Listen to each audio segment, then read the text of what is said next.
Muito bem, galera. Então, dando continuidade ao assunto dinâmica, vamos agora falar de alguns casos muito clássicos e importantes para que a gente consiga desenvolver toda a dinâmica. E um deles, da maior importância, galera, é o plano inclinado.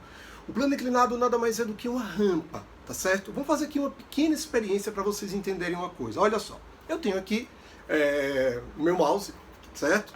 E se ele estiver apoiado no plano horizontal, ele não vai escorregar, beleza? Sem problemas. Mas na medida que eu vou inclinando esse meu, olha o que acontece com o mouse, ele está escorregando. Ora, se ele está escorregando é porque existe alguma força puxando ele para baixo. Vamos de novo aqui, vamos raciocinar. Ó, plano horizontal, ele está quietinho. Se eu vou inclinando, ele começa a se mover. Nesse caso, além de uma força para baixo, eu também teria o atrito. Mas vamos desconsiderar o atrito por enquanto. Qual a natureza desta força que está puxando o mouse para cá? É isso que nós vamos estudar agora. É o chamado plano inclinado. Muito bem. Tudo começa com a compreensão da força peso.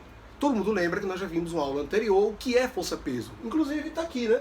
A equação matemática para o cálculo da força peso, gente. O que é? A massa do corpo vezes a aceleração gravitacional.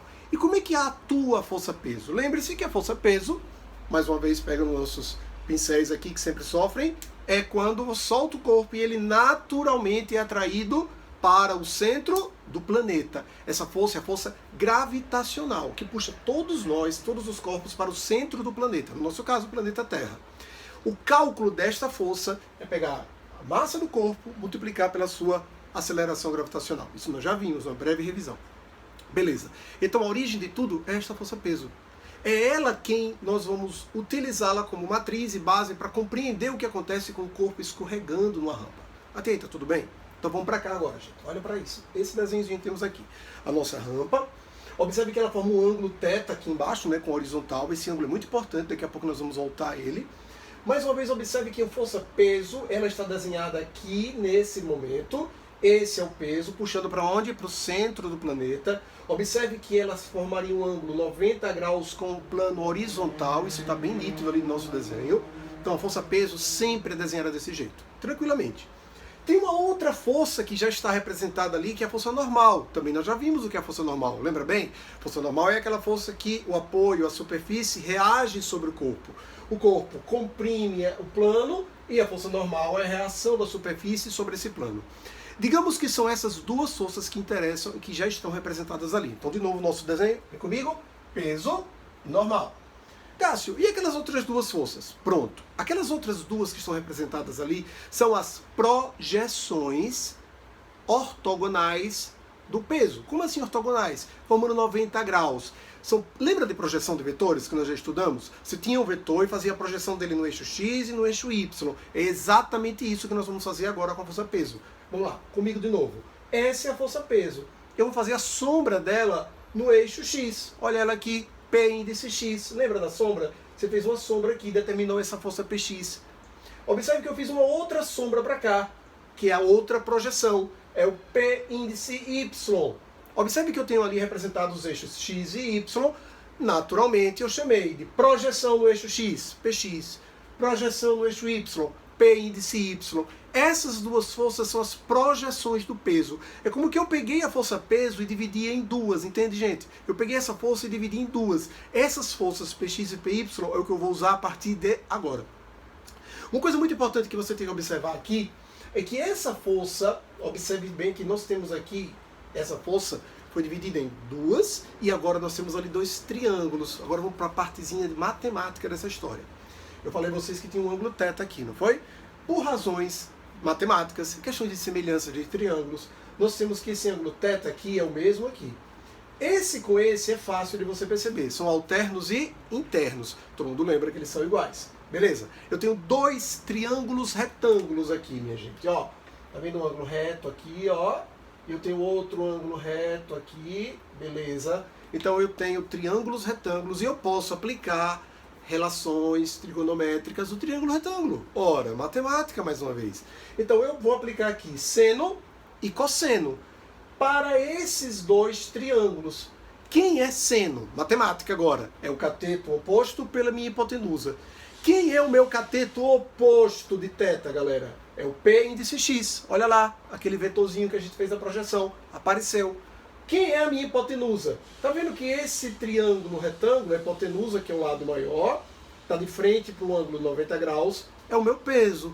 Então, substituindo aqui, ó, Px e peso, fazendo a relaçãozinha, Px é P vezes o seno. Fórmula importantíssima.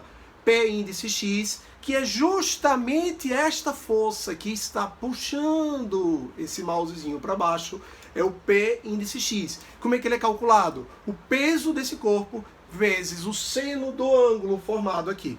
Beleza? Tranquilo, né? Vamos fazer a mesma lógica com o cosseno. Ora, quem é cosseno? Cateto adjacente pela hipotenusa. Quem é o meu cateto adjacente? Ora, vamos olhar por esse triângulo aqui que está mais fácil. Adjacente que está do lado, né? Assim, o oposto está de frente, adjacente está do meu lado. Quem é que está do meu lado aqui do ângulo θ? PY. Vamos para cá. PY sobre peso. Ora, PY é P cosseno de θ. Minha gente, determinamos duas equações da maior importância. Px, que é aquela força que puxa o corpo para baixo, e além dela, nós temos também uma força PY, que é essa projeção aqui no eixo Y vertical. Tá tranquilo até aí?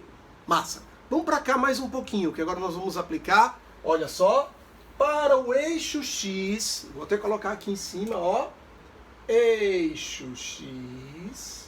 O que é que nós vamos ter para o eixo X? No eixo X, eu tenho, esse corpo não vai escorregando, ora, vamos desprezar o atrito. Sem atritos, eu estou estudando por enquanto sem atrito, já falamos isso várias vezes. Então, quem é a minha força resultante? Eu estou aplicando a segunda lei de Newton, tá vendo bem aqui? Segunda lei, nosso grande amigo Newton, força resultante é massa vezes aceleração. Ora, quem é a minha força resultante na direção do eixo X? Eu só tenho uma força, quem é? P índice X. Então ela é a minha força resultante, olha ela aqui. Massa vezes aceleração.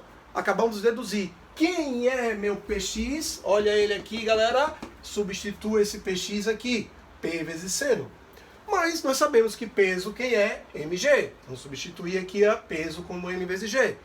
Massa de um lado, massa do outro eu posso cancelar. O que sobrou pra gente? Que, olha uma expressãozinha legal. Aceleração é gravidade vezes o seno do ângulo. Muita atenção para essa fórmula. Eu só posso usar essa expressão para o cálculo da aceleração quando a única força na direção do eixo X seja o Px. Como assim, Cássio? Exemplo, se tivesse atrito, essa expressão não valeria. Se tivesse uma força de tração, essa força não valeria. Se tivesse uma outra força externa, F, qualquer, empurrando ou segurando o corpo, também não valeria essa expressão. Por favor, entenda. É uma expressão muito legal, muito prática, mas ela só tem serventia para o caso do eixo X, onde a única força atuante é justamente o Px. Mas era muito útil. E do lado de cá, para o eixo Y, olha lá, eixo Y, o que é que nós temos, gente? Força resultante na direção Y. Ah, existe algum movimento aqui, galera, na direção do eixo Y? Evidentemente que não. Ele apenas escorregou. Lembra do nosso mouse, né? Escorregando aqui nesse instante. Então, eu não tenho nenhuma força na direção, uma resultante na direção vertical. Não existe. Essa resultante, portanto, é zero. Aquela situação do corpo que está em equilíbrio em relação a esse eixo. Ora, vamos para cá mais uma vez. Não perca o foco, não perca a concentração, não perde a concentração. Quem são as forças que eu tenho na direção Y? Normal e PY. Uma força para cima, uma força para baixo. Opa, são dois vetores de sentidos opostos.